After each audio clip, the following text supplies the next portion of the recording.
Muy buenos días. Este video se filma para la clase electiva 1 de la Universidad Cooperativa de Colombia, a cargo de la docente Jacqueline Benavides. El día de hoy vamos a hablar sobre una temática en específico acerca del programa que realicé en prevención del abuso sexual infantil. Como sabemos, pues de por sí esta es una temática que prevalece hoy en día y sin embargo es muy importante retomar ciertos conceptos. Entonces, esta actividad que viene desde el programa tiene como el objetivo reconocer esos indicadores o detección del abuso sexual infantil. Entonces, como les mencioné, este es un tema vital para abordar y sobre todo cuando abordamos esas prevenciones y estrategias para cesar o mermar este abuso con los menores.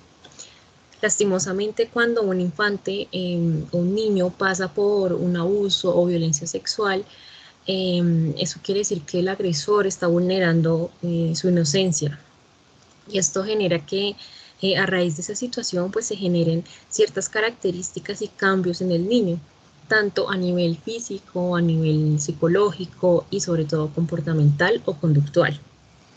Bueno, entonces digamos que a estos aspectos se les atribuye como indicadores y a lo largo de la actividad pues nombraremos los diferentes tipos de indicadores.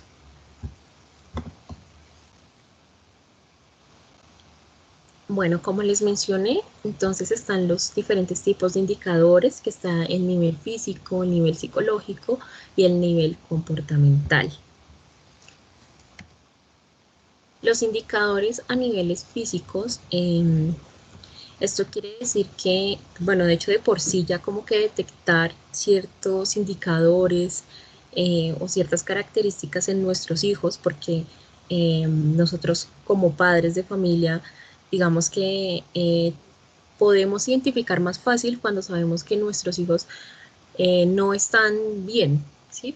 Porque lo demuestran ya sea con los diferentes tipos de indicadores.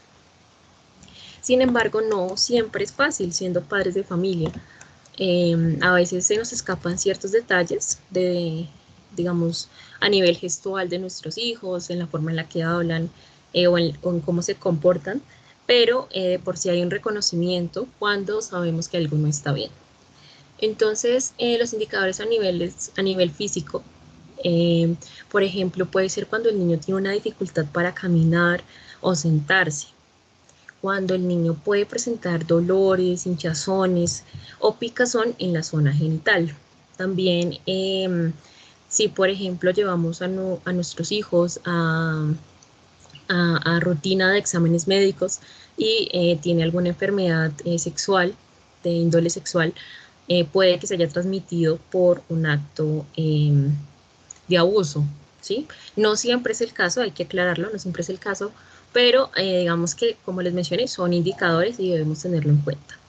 También cuando el niño o la niña presenta ciertas contunciones, laceraciones o empieza a tener un sangrado en las partes genitales externas, ¿sí? Ya sea el área vaginal o anal. También incluye el embarazo no deseado, del cual la paternidad no está muy clara, ¿sí? Por ejemplo, cuando nuestros hijos son adolescentes, entonces se gesta un embarazo que no es deseado, pero sin embargo la niña o el niño, en este caso la niña, pues no tiene, digamos, como un nivel de argumentación frente al padre del niño. Entonces aquí pues también tener mucho cuidado. Entonces también tenemos los indicadores psicológicos y los indicadores de comportamiento. Entonces, por ejemplo, cuando ellos inician como juegos sexuales, por decirlo de esa manera, ¿sí? Cuando comienzan a sexualizar los juegos entre ellos y sabemos que no están en una edad apropiada para ello. También cuando, por ejemplo, dibujan, aquí es muy importante eso. Sabemos que a los niños les gusta pintar, dibujar, la mayoría. Entonces, también como analizar y como papás y padres de familia podemos analizar esos dibujos que realizan nuestros hijos sobre a qué están orientados. También la masturbación compulsiva, ¿sí? Estos también se gestan en la adolescencia, aparte de la adolescencia, pero vemos que, o nuestros hijos nos comentan que presentan una masturbación compulsiva. También un comportamiento seductivo, por ejemplo, cuando digamos que son muy coquetos y no están en la edad apropiada para eso, también puede ser. También un comportamiento regresivo, por ejemplo, los niños pequeños que mojan la cama, se chupan el dedo, bueno, entre otros. Pero como les mencioné, estos son ciertos indicadores. No quiere decir que si nuestros hijos, pues, por ejemplo, mojan la cama hasta cierta edad, por ejemplo, 7, 8, 9 años, esté siendo abusado sexualmente. No necesariamente, pero sí es un indicador que debemos tener en cuenta. También cuando tienen miedos repentinos o fobias, miedos a la oscuridad, cuando quieren irse de casa, cuando no quieren hablar, no se expresan, cuando digamos que como padres de familia sabemos que algo no está bien y nuestros hijos dudan en comentarnos la situación. Entonces también como tener muy presente eso. Conductas autodestructivas, por ejemplo, el cutting, cuando ellos, digamos, se comienzan a lacerar su piel, su cuerpo, ¿sí? Y no, digamos, no expresan un motivo como tal, también puede que sea un indicador de abuso sexual. Una desconfianza extrema. Bueno, también en el taller, en otras actividades mencionamos lo importante que es mantener una confianza entre papás e hijos, porque sabemos que nuestros hijos nos tienen a nosotros siempre, ¿sí? Cuentan con nosotros, pero no solamente es que cuenten, sino que también se gesten esos patrones y esa crianza afectiva que les brinde a ellos protección y seguridad, ¿sí? Y para eso, digamos que se necesita una buena comunicación, escuchar a nuestros hijos. Sé que a veces, por ejemplo, cuando llegamos cansados del trabajo, llegamos con estrés laboral, llegamos con deudas, sí, bueno, todo lo que acarga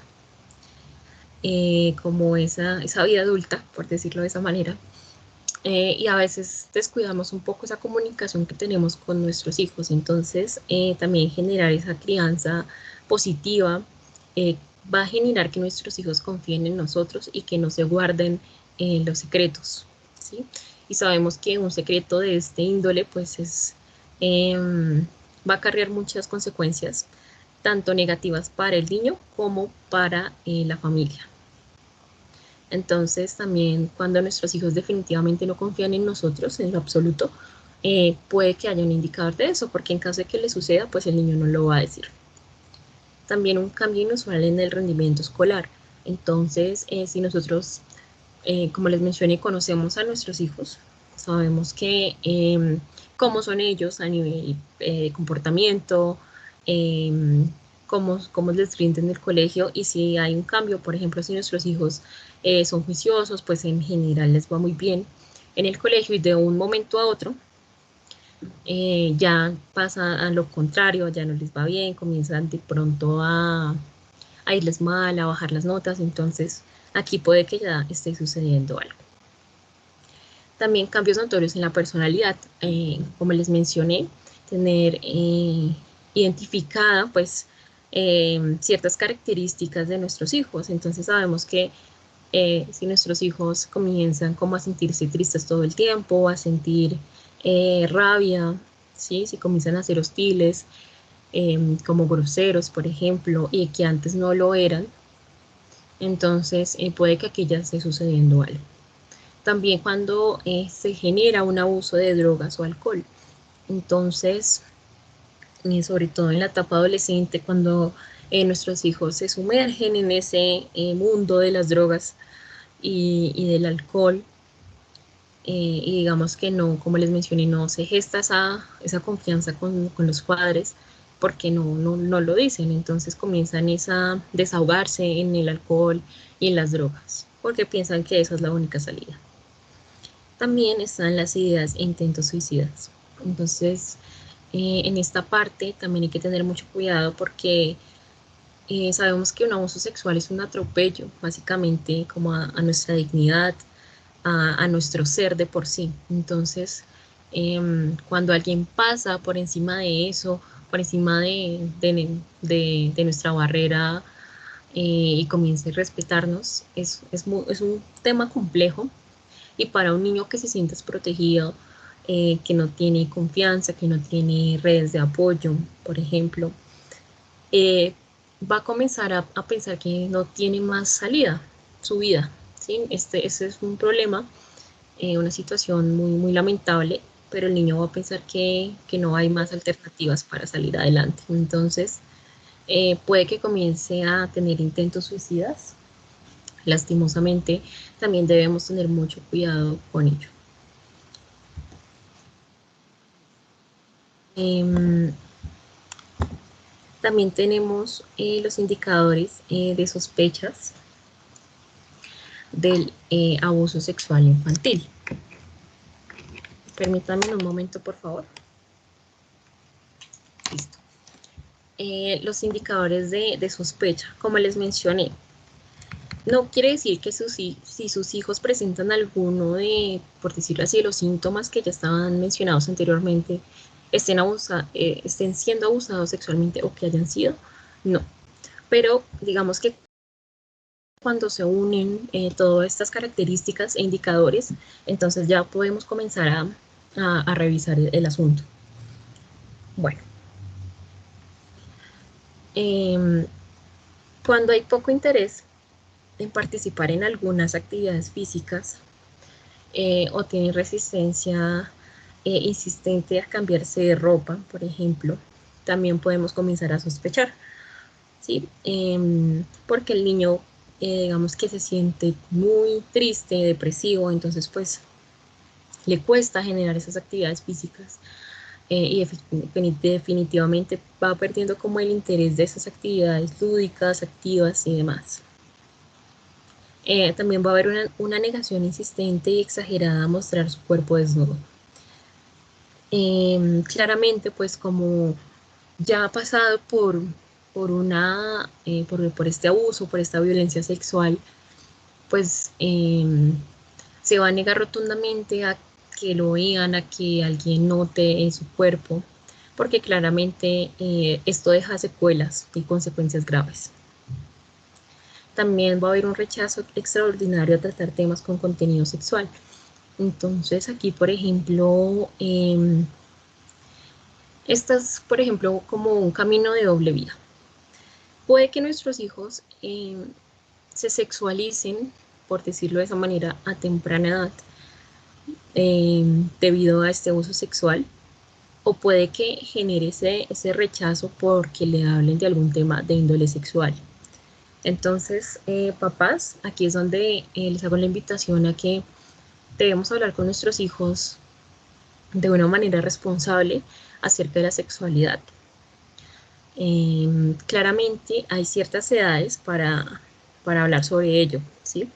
No, por ejemplo, pues a los niños chiquitos de 3, 4, 5 años, pues comentarles ya algún tema sexual elevado, pues claramente no lo van a entender muy bien, pero sí debemos adecuarlo a la edad. Entonces, por ejemplo, entre los chiquitos, nombrar exactamente, puntualmente cada parte del cuerpo con su nombre. Esto es muy importante, como les mencioné, muy importante también generar esa confianza con los hijos, comentarles quiénes pueden ver su cuerpo, que en este caso solo debería ser el propio niño y la persona que pronto los ayuda a vestir, nadie más, para los chiquitos. Y ya si son grandes, pues efectivamente únicamente pues ellos. Y ya si están en etapa adolescente, pues a menos de que ellos concedan el permiso de que otras personas puedan ver los desnudos. Pero es muy importante hablar sobre ese contenido sexual, sobre el sexo, pornografía, pero como les mencioné, pues todo a su tiempo, de acuerdo a la edad del niño. También cuando se gestan afectaciones emocionales importantes, cuando sabemos que nuestros hijos a nivel emocional no están bien, no se encuentran bien. Digamos que se vuelven bipolares, eso quiere decir que cambian de estado de ánimo constantemente. Entonces en un momento están alegres, en otro momento ya digamos que están un poco más tristes, después vuelven a estar eufóricos, después depresivos, ¿sí? Como que no hay nada estable frente a su emocionalidad. Y también se pueden generar unos miedos repentinos, ya sea a los padres, a volver a casa, a, por ejemplo, unas vacaciones o a un examen médico. Entonces, miedo a los padres, quizás por lo mismo, por lo que les he comentado, que no hay una confianza como tal. Entonces, por ejemplo, hay estructuras familiares en donde sí saben que el niño fue abusado, comienzan a culpabilizar al niño, ¿sí? O a la niña por lo que le sucedió. Entonces hay padres que son muy dominantes, rígidos, y digamos que no ven de la misma manera que el niño, ¿sí? Esta situación. Entonces también es muy importante comprender y nunca culpabilizar al niño, porque nunca es culpa del niño o la niña. Bueno, esto cabe aclarar, señalar que todo lo que les he mencionado puede verse a otras circunstancias de la vida, no únicamente abuso sexual, pero siempre, siempre, siempre estar muy alertas, ¿sí? Nunca permitir que dejar a nuestros hijos solos frente a esta situación, siempre saber con quién están, dónde están, en caso de que pues nosotros como padres de familia que trabajamos, saber quién los cuida, la forma en que los cuida, revisar siempre las partes del cuerpo de nuestros hijos, eh, para justamente estar muy precavidos con este tema. Y en este momento les voy a presentar un video acerca de los indicadores.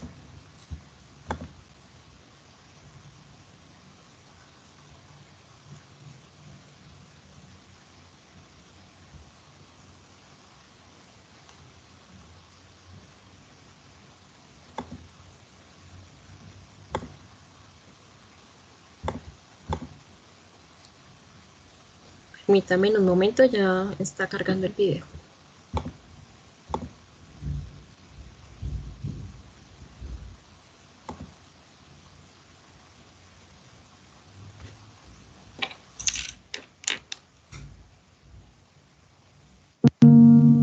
María se encierra en su dormitorio y no quiere salir. Pedro está inquieto, irritable y nervioso. Últimamente no quiere compañía.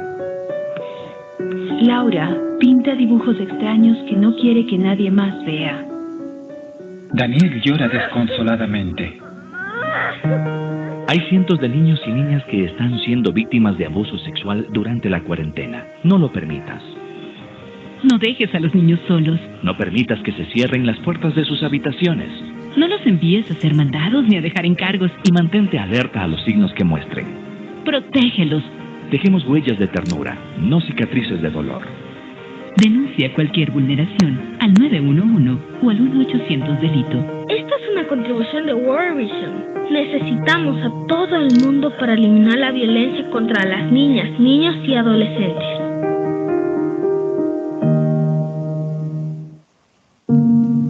María se encierra en su dormitorio y no quiere salir.